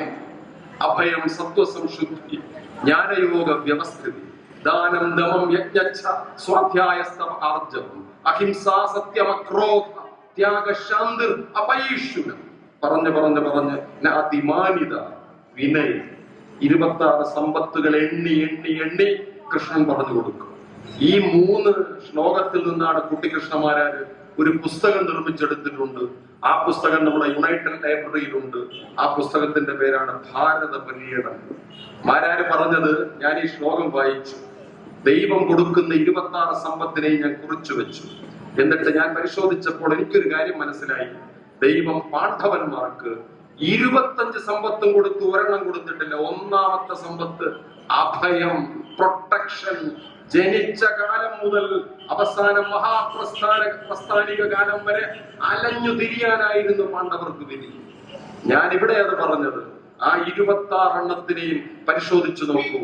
ആ 26-ൽ സ്വർണമില്ല, ആ 26-ൽ പണമില്ല, ആ 26-ൽ അധികാരമില്ല, ആ 26-ൽ സമ്പത്തോ സൗന്ദര്യമോ വീടോ സന്താനങ്ങളോ ഭാര്യയോ സൗന്ദര്യമോ ഇല്ല.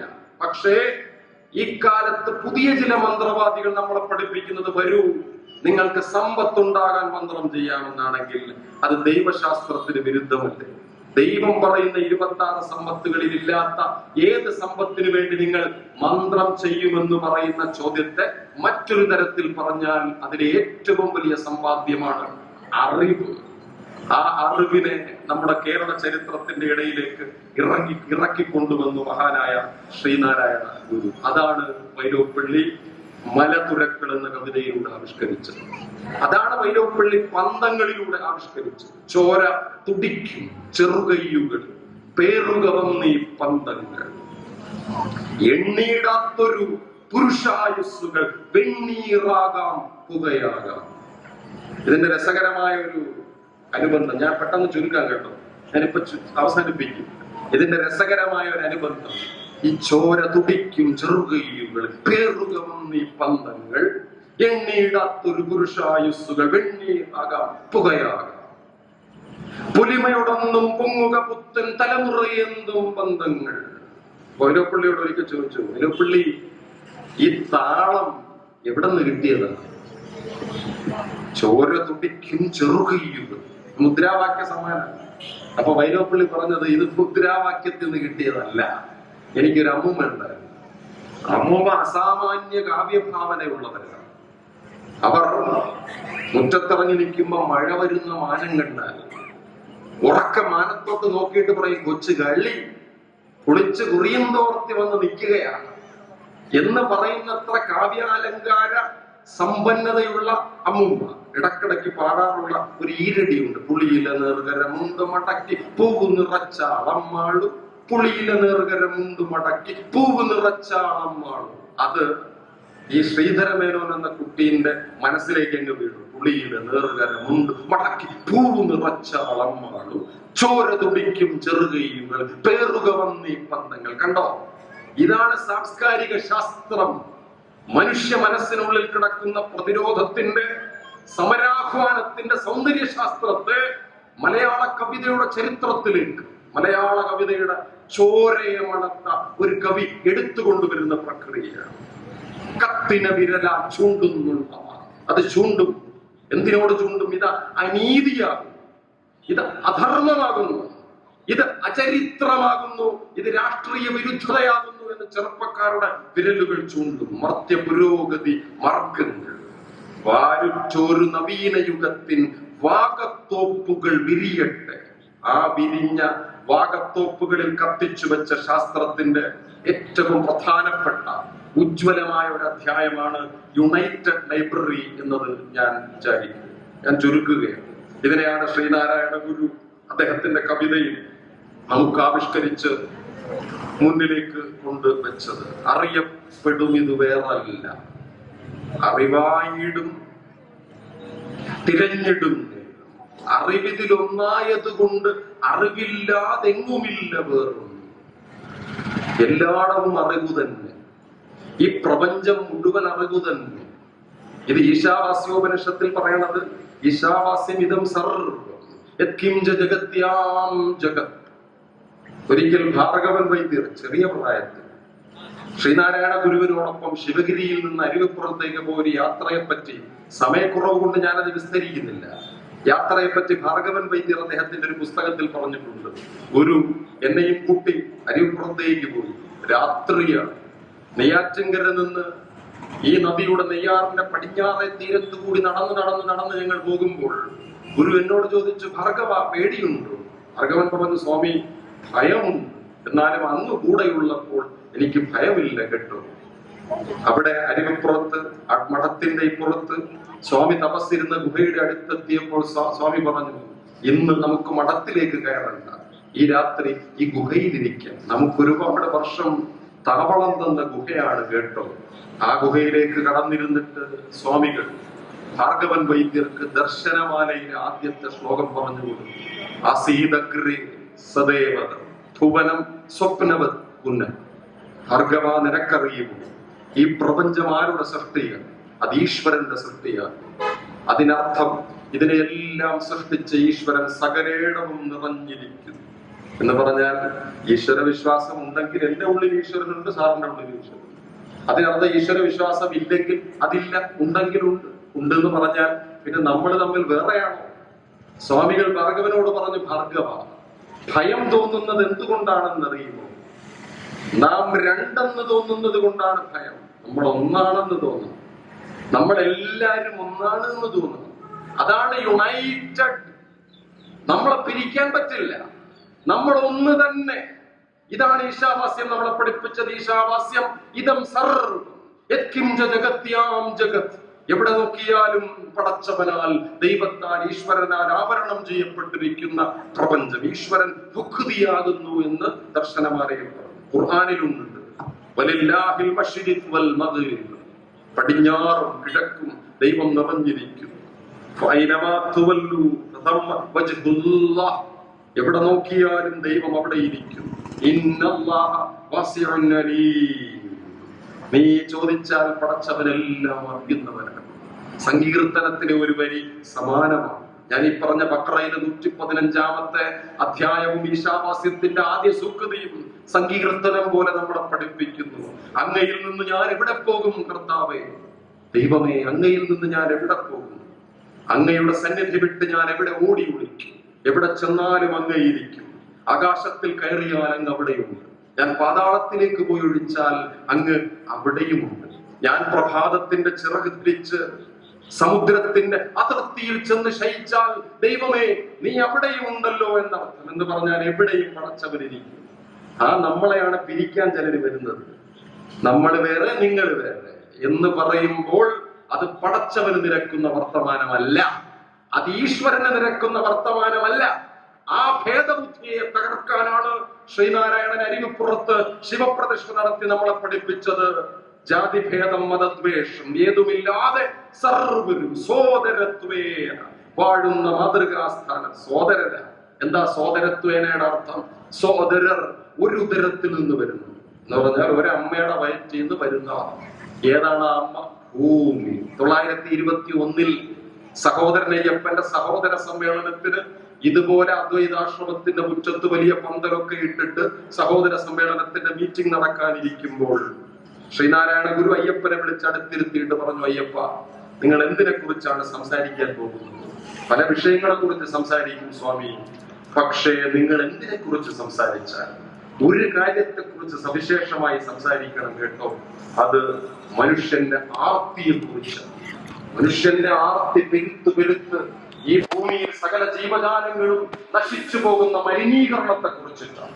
എന്തോളം പുകയാണ് അന്തരീക്ഷത്തിലേക്ക് പടർത്തിവിടുന്നത്, എന്തോരം ചൂടാണ്, എന്തോരം കെട്ടിടങ്ങളാണ് അവർ അനിയന്ത്രിതമായി കെട്ടിക്കൊണ്ടിരിക്കുന്നത്. ഈ പോക്ക് പോയാൽ മനുഷ്യൻ വംശനാശത്തിലേക്ക് ചെന്നു വീഴും. എക്സ്റ്റിങ്ഷൻ എന്ന വാക്കാ ഉപയോഗിച്ചത്. 2016 Elizabeth Kolbert the sixth extinction of 6ാമത്തെ കൂട്ടവിനാശം എന്ന വാക്ക് ഉപയോഗിച്ചുകൊണ്ട് ഒരു പുസ്തകം ഇറക്കുന്നു. പക്ഷേ 921 ആ പ്രയോഗത്തിന്റെ പേരാണ് അറിവ്. അതുകൊണ്ടാണ് നമുക്കെല്ലാം പ്രിയപ്പെട്ട, ഞാൻ നിർത്തുന്നു, കാത്തുകൊള്ളുന്നു കൈവിടാതിങ്ങു ഞങ്ങൾ നാവികൻ നീ ഭവാബ്ധിക്കോരാവി വണ്ടോണി നിൻ പദം. ആ വാക്ക് ശ്രദ്ധിക്കണം കേട്ടോ. ദൈവമേ, കാത്തുകൊള്ളുന്നു കൈവിടാതിങ്ങു ഞങ്ങളെ. അമ്മ ഇങ്ങനെ പിടിച്ചിരിക്കുക കുഞ്ഞിന്. ഉത്സവപ്പറമ്പാണ്. അമ്മ കുഞ്ഞിനോട് പറയും, മക്കളെ കൈവിടല്ലേ, പിടിച്ചോണെ. അപ്പനോടൊപ്പം മിഠായി വാങ്ങാൻ പോകുന്ന കുഞ്ഞ് അപ്പനോട് പറയും, അപ്പ എന്റെ കൈ വിടരുത് കേട്ടോ, പിടിച്ചോണം. കൈവിടാതെ നമ്മളെല്ലാവരും ഒരുമിച്ച് കൈ പിടിച്ച് നിൽക്കും. ആ കൈ പിടിച്ച് നിൽക്കുന്ന ഒരുമയുടെ പേരല്ലേ യുണൈറ്റഡ്. എന്നിട്ട് സ്വാമി പറഞ്ഞു, അന്നവസ്ത്രാദി മുട്ടാതെ തന്നു രക്ഷിച്ചു ഞങ്ങളെ കാത്തുപോരുന്ന നീ തന്നെ ഞങ്ങൾക്ക് തമ്പുരാൻ. അല്ലാതെ തൊപ്പിയും വെച്ചാരെങ്കിലും ഇറങ്ങി വന്നിട്ട് അയാന്ത തമ്പുരാൻ വണങ്ങിക്കോളൂ എന്ന് പറഞ്ഞാൽ പോയി പണി നോക്കട എന്ന് നമ്മൾ അന്തസ്സോടെ പറയാൻ കഴിയണം. കാരണം ദിസ് ഈസ് ഡെമോക്രസി. ഇടുന്നൊരു സാധനം ഉണ്ടല്ലോ, വോട്ട്. ആ വോട്ടിട്ട് നിർമ്മിച്ചെടുക്കുന്ന ഡെമോക്രസി ഒരു കേവലമായിട്ടുള്ള പ്രഖ്യാപനമല്ല. അത് ഒരു തമ്പുരാന്റെയും ഔദാര്യമല്ല എന്ന് പണ്ഡിറ്റ് ജവഹർലാൽ നെഹ്റു അദ്ദേഹത്തിന്റെ ഡിസ്കവറി ഓഫ് ഇന്ത്യയിൽ പറഞ്ഞിട്ടുണ്ട്. 2 പുസ്തകങ്ങളെ കുറിച്ച് ഞാൻ പറയുകയാണ്. The discovery of India. മറ്റൊരു മനുഷ്യന്റെ പുസ്തകത്തിന്റെ പേര് the story of my experiments with truth. കുഞ്ഞുങ്ങളോട് ചോദിക്കുക, ആ പുസ്തകത്തിന്റെ പേര് മക്കൾ ശ്രദ്ധിച്ചില്ലേ?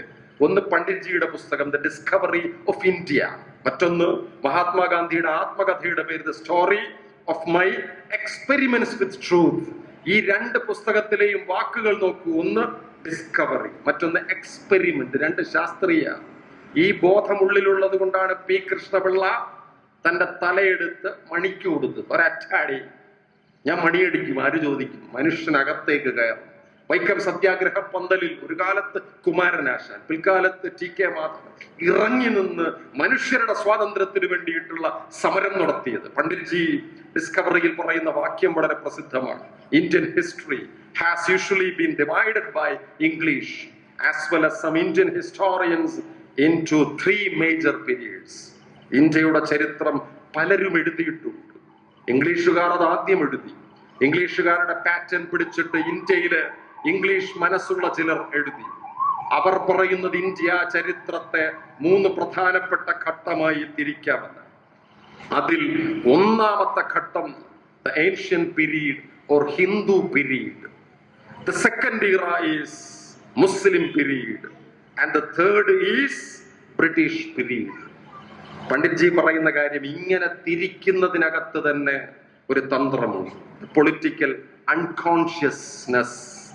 ഇത് നമ്മളെ തകർക്കാൻ വേണ്ടി, നമ്മുടെ സാഹോദര്യത്തെ തകർക്കാൻ വേണ്ടിയിട്ടുള്ള ഒരു അപ്രഖ്യാപിതമായിട്ടുള്ള തന്ത്രം. ആ തന്ത്രം പല രൂപത്തിൽ വരും. എന്നിട്ട് പണ്ഡിറ്റ്ജി തുടർന്ന് പറയുകയാണ്, this division is neither intelligent. ഇത് ബുദ്ധിപൂർവമായിട്ടുള്ള ഒരു ഡിവിഷൻ അല്ല, ഒരു തരംതിരിക്കൽ, നോർ കറക്റ്റ്, അത് ശരിയുമല്ല. It is deceptive and giving a wrong perspective. നമ്മൾ ഒന്നാണ്, നമ്മുടെ ചരിത്രത്തെ അങ്ങനെ വിഭജിക്കാൻ കഴിയില്ല എന്ന കോൺസ്റ്റിറ്റ്യൂഷണൽ കോൺഷ്യസ്നസ്, അതാണ് ഇന്ത്യൻ ഭരണഘടന ഉയർത്തിവെക്കുന്നത്. 5546 പേജുകളുണ്ട്. 3 കൊല്ലം നിരന്തരമായി ഇന്ത്യയുടെ ഹൃദയം ചേർന്നിരുന്ന് ചർച്ച നടത്തിയ കോൺസ്റ്റിറ്റ്യൂവന്റ് അസംബ്ലിയിലെ ചർച്ചകൾക്ക് ഈ ഇന്ത്യ എങ്ങനെയായിരിക്കണം.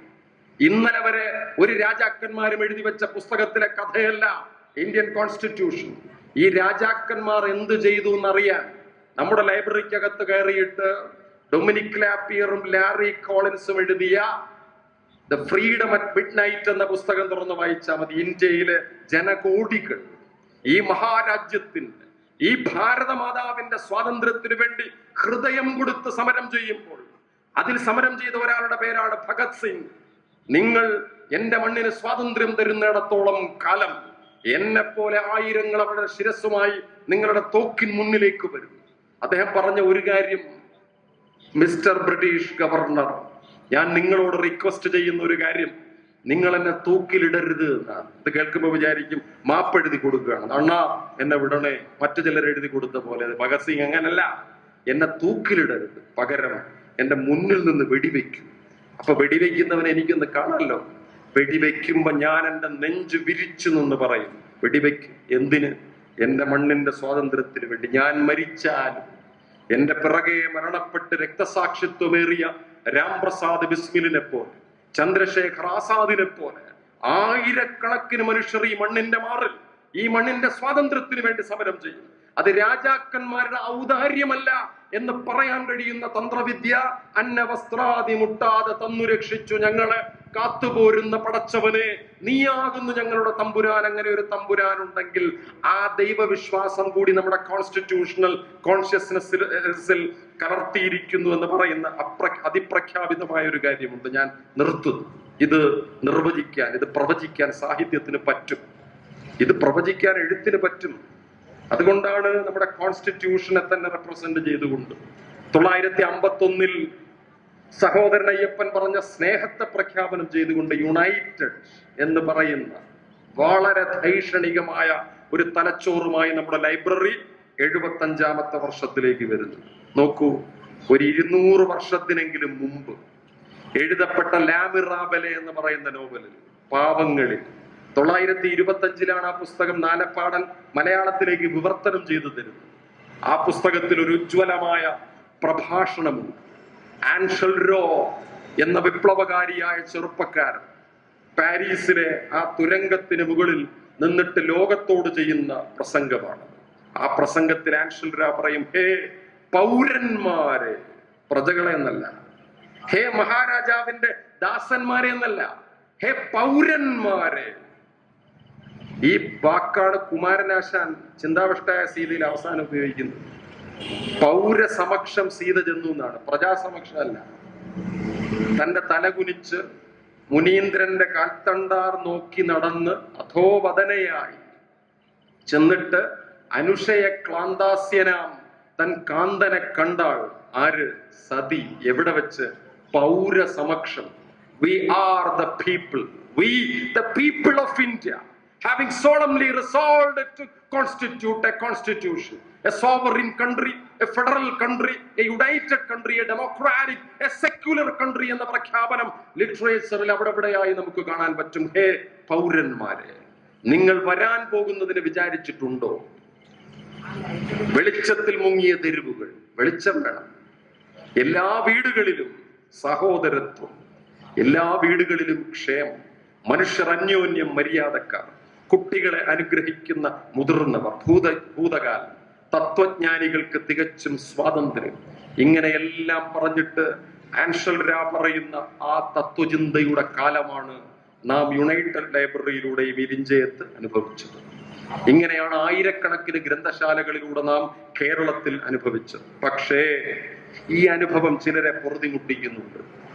ആ പൊറുതിമുട്ടിക്കുന്നവർ ഞാൻ നേരത്തെ പറഞ്ഞ മന്ത്രവുമായി നമുക്കിടയിലേക്ക് വരികയാണ്. ഓം ക്രീം കുടിജാത, ഹേ അസ്ഥിയെ, എന്റെ ശത്രുവിനെ നീ സംഹരിച്ച് കളയണേ.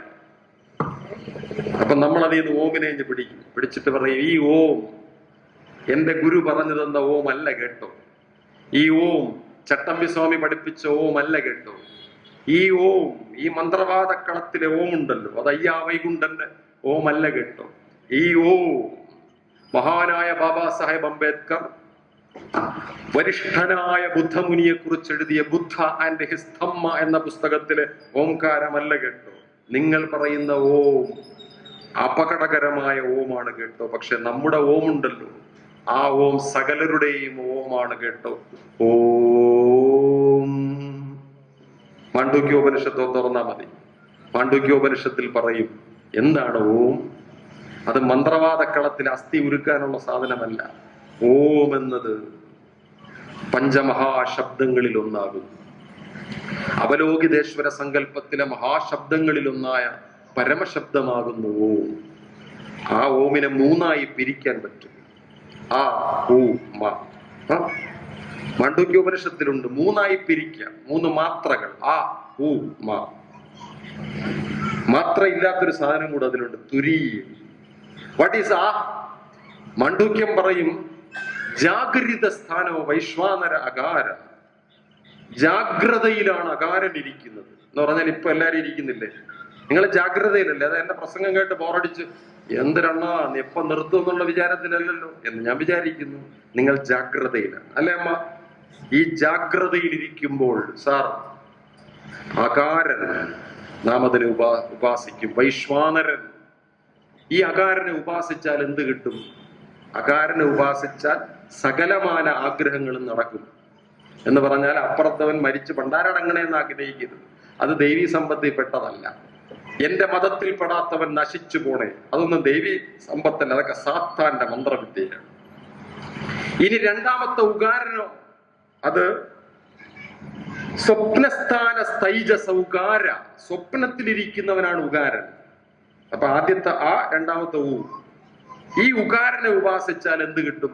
കുടുംബത്തിൽ ബ്രഹ്മബോധമുള്ളവരുണ്ടാകും. ഇത് ഉണ്ടായത് കൊണ്ടാണ് ഞാൻ ഗുരുവിനെ മനസ്സിലാക്കിയത്.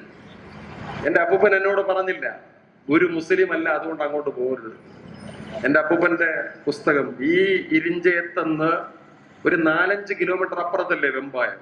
അവിടെയാണ് ഞാൻ പറന്നു വീണത്. എന്റെ ഉമ്മാന്റെ സ്ഥലം വെമ്പായത്താണ്. എന്റെ ഉമ്മ എന്നെ പ്രസവിക്കാൻ വേണ്ടി ഇതിലേ വണ്ടിയിൽ പാഞ്ഞ് നെടുമങ്ങാട് ആശുപത്രിയിൽ പോയി പ്രസവിച്ചു. അവിടെ എല്ലാരും കൂടെ എടുത്ത് അവിടെ കൊണ്ടിട്ട് കഴുകി കുളിപ്പിച്ച് വെച്ചു. അപ്പൊ അവിടെ ഉണ്ട് എന്റെ ഉപ്പുപ്പ വെമ്പായം ഇസ്മായിൽ മൗലവി. ഈ പുള്ളി മരിച്ച സമയത്ത് എന്റെ ഉമ്മാനെ ഈ വെമ്പായത്തെന്ന് ബസ്സിൽ കയറ്റി എന്റെ ഉപ്പുപ്പ ഇസ്മായിൽ മൗലവി ഒരു അറബി ടീച്ചറായി തിരുവനന്തപുരത്ത് നെയ്യാറ്റിൻകരയുടെ അപ്പുറത്തുള്ള തലയിൽ മാളോട്ട് ഭദ്രകാളി ക്ഷേത്രത്തിന്റെ വക സ്കൂളിലേക്ക് കൊണ്ടുപോകുമ്പം ഓർക്കണം, ഉസ്താദ് തൊപ്പിയൊക്കെ വെച്ചിട്ടുണ്ട്. ഉമ്മ നടന്നു പോകും, അടുത്ത് ഭദ്രകാളി ക്ഷേത്രം. അപ്പൊ ഉപ്പുപ്പ ഉമ്മാനോട് പറഞ്ഞു, മക്കളെ ക്ഷേത്രമാണ്, ബഹുമാനിക്കണം. ഉമ്മ അവിടെ ചെന്ന് അറബി ടീച്ചറായിട്ട് ജോലി എടുത്തു. പിന്നെ ഞാൻ പ്രസവിച്ചു, ഇവിടെ പറഞ്ഞ പോലെ എന്നെ പെറ്റിട്ടു, എടുത്തുകൊണ്ട് പോയി വളർത്തി 5 വയസ്സായി സ്കൂളിൽ കൊണ്ട് കയറ്റി. ആ സ്കൂളിൽ തന്നെ പഠിച്ചു. അങ്ങനെ പഠിച്ച് കുറച്ചു ദിവസം കഴിഞ്ഞപ്പോ ഉമ്മാക്ക് ടീച്ചറാണല്ലോ, വെക്കേഷൻ സമയത്ത് ജോലിയുണ്ട് ഓഫീസിൽ. എന്നെ കൊണ്ടുവരും, എന്നെ അവിടെ ഇരുത്തിയിട്ട് ഉമ്മാകത്ത് ഓഫീസിൽ ടീച്ചർമാര് കണക്കെടുത്ത് പേപ്പർ നോട്ടം ജോലി. ഞാൻ ഒറ്റയ്ക്ക് ഇങ്ങനെ ഇരിക്കും. നോക്കുമ്പോ എനിക്ക് ഒറ്റ കൂട്ടുകാരിയെ ഞാൻ കണ്ടുപിടിച്ചോളൂ. ക്ഷേത്രമല്ലേ അപ്പുറത്ത്, അമ്മ ഭദ്രകാളി, അകത്താര് കാളി, പുറത്താര് സിദ്ദീഖ്. അമ്മ അകത്ത് കാളി വിളി കേൾക്കും, പുറത്ത് മക്കളെ ഇവിടെ ഞാനുണ്ട്. എന്നിട്ട് അമ്മേന്റെ മുമ്പിൽ ഇതുണ്ട്, ആൽമരത്തിൽ തൂങ്ങി ഇങ്ങനെ ആടുക. ഒരാളും വന്ന് പിടിച്ചില്ല, ഇതൊന്നും ചെയ്യാൻ പാടില്ല എന്നൊന്നും പറഞ്ഞില്ല. ഒരു ദിവസം കൊണ്ട് അമ്പലത്തിൽ പായസമുണ്ട്. ഞാൻ നോക്കുമ്പോൾ നല്ല അരവണ പായസം. ചെന്നു പോറ്റി ഒരു ഇലയിലെടുത്തിട്ട് എനിക്ക് തന്ന പൊരുത്തം വന്ന് കൈ പിടിച്ചു. തിന്നരുത്, ഹറാമാകുന്നു. എനിക്ക് തിന്നേം വേണം, ഇത് തിന്നാനും പറ്റൂല. അപ്പൊ എനിക്കൊരു കൺഫ്യൂഷൻ, ആരോട് ചോദിക്കും? അപ്പൊ എന്റെ മനസ്സ് പറഞ്ഞു, ചോദിക്കളാ പോയി പെറ്റ തള്ളയോട്. നേരെ അവിടെ ചെന്നിട്ട് ഉമ്മാനോട്, ചുമ്മാ ഇത് തിന്നാമോ, തിന്നൂടെ? അപ്പൊ ഉമ്മ പറഞ്ഞു, വാ. ഞാൻ വെച്ച് പോറ്റിയെ തെറിവിളിക്കാനാണ് വിളിച്ചോണ്ട് പോയത്. ഉമ്മ നേരെ കൊണ്ടുപോയി പോറ്റിയുടെ അടുത്തുകൊണ്ടിരുത്തിയിട്ട് പോറ്റിനോട് പറഞ്ഞു, പോറ്റി ഒരു തവിയും കൂടെ എന്റെ കൊച്ചിന് ഒഴിച്ചു കൊടുക്കും. പോറ്റി പറഞ്ഞു, അതിനകത്ത് 2. ഞാൻ തിന്നു. ഇതിന്റെ പേരാണ് യുണൈറ്റഡ്. ഈ സംസ്കാരം എന്റെ ഉമ്മാക്ക് കൊടുത്തത് എന്റെ ഉപ്പാപ്പയാണെന്ന് ഞാൻ പറയും. ഇതാണ് ബ്രഹ്മബോധം. ദൈവമേ കാത്തുകൊൾകങ്ങു കൈവിടാതിങ്ങു ഞങ്ങളെ, നാവികൻ നീ ഭവാബ്ധിക്കൊരാവിവൻ തോണി നിൻപദം. ഇതാണ് ഉകാരനെ ഉപാസിച്ചാൽ കിട്ടുന്ന ബ്രഹ്മബോധം. 3-മത്തതോ സുഷുപ്ത സ്ഥാന തൈജസ ഉകാര, മകാരൻ. ഈ മകാരനെ ഉപാസിച്ചാൽ ഭേദബുദ്ധി അവസാനിക്കും. ഈ ആയും ഊയും മായും കൂടെ ചേർന്നതാണ് ഓം. പക്ഷെ ഇനി ഒരെണ്ണം കൂടെ ഉണ്ടമ്മ, അതിന്റെ പേരാണ് തുരീയൻ. മാണ്ഡൂക്യം അവിടം കൊണ്ട് നിർത്തി. അത് മാത്രയില്ല. ഓം എന്ന് പറഞ്ഞാൽ അതിൽ ആ ഊമ ഒരു തുരീയം കിടപ്പുണ്ട്. പക്ഷെ ഇതെന്താണെന്നുള്ളത് നമ്മുടെ ലൈബ്രറിയിൽ ഇരിക്കുന്ന വൈദ്യത്തിന്റെ സ്മൃതി സൗന്ദര്യം എന്ന കൃതിയിൽ ശൂരനാട് കുഞ്ഞൻപിള്ള സാറിന്റെ മകൻ, പിൽക്കാലത്ത് വലിയ ന്യൂറോ സയന്റിസ്റ്റായി മാറിയ doctor K Rajasekharan Nair sir പറഞ്ഞിട്ടുണ്ട്, മാണ്ഡൂക്യം വായിച്ച് ഓംകാരത്തിലെ തുരീയം എന്താണെന്ന് എനിക്കറിയാം, പക്ഷെ അത് ഞാൻ കണ്ടിട്ടില്ല. പക്ഷെ ഒരിക്കൽ ഞാനത് കണ്ടു. എത്രയോ മനുഷ്യർ എന്റെ മുന്നിൽ കിടന്ന് മരിച്ചു പോയിട്ടുണ്ട്. ആ മരിച്ചു പോകുന്നവരെല്ലാം എന്റെ കൈപിടിക്കും. ഡോക്ടർ പോവട്ടെ, എന്ത് വേദനയായിരുന്നു, അങ്ങ് തന്ന മരുന്ന് എന്റെ വേദനയെ ശമിപ്പിച്ചു കേട്ടോ എന്ന് പറയും. ദൈവമേ, അങ്ങനെ മരിച്ചു പോകുന്ന ഒരാളുടെ കണ്ണിൽ അയാൾ എന്റെ കൈ മുറുകെ പിടിച്ചിരിക്കുമ്പോൾ ഞാൻ അറിഞ്ഞു എന്താണ് ഈ തുരീയം. എല്ലാവർക്കും മരണമുണ്ടാകും. ജനിച്ചാൽ മരിക്കുമല്ലോ. മരിക്കും. ആര് നമുക്ക് വെള്ളം തരുമെന്ന് നമുക്കറിഞ്ഞൂടാ. മരിക്കണ നേരത്ത് വിദ്വേഷമാണ്, ആ വെള്ളം കൊണ്ടുപോ, എന്റെ മതത്തിൽപ്പെട്ടതല്ല, എന്റെ ജാതിയിൽപ്പെട്ടതല്ല എന്ന് പറഞ്ഞാൽ അതെന്ത് മരണമാണെന്നുള്ള ചോദ്യത്തിന്റെ പേരാണ് തുരീയൻ. ഈ ബോധമാണ് ഓംകാരം. ആ ഓംകാരം ഒരു മന്ത്രവാദ കളത്തിലും ഇട്ട് ഒരു ശത്രുവിനെയും നിഗ്രഹിക്കാനുള്ള ശബ്ദമല്ല.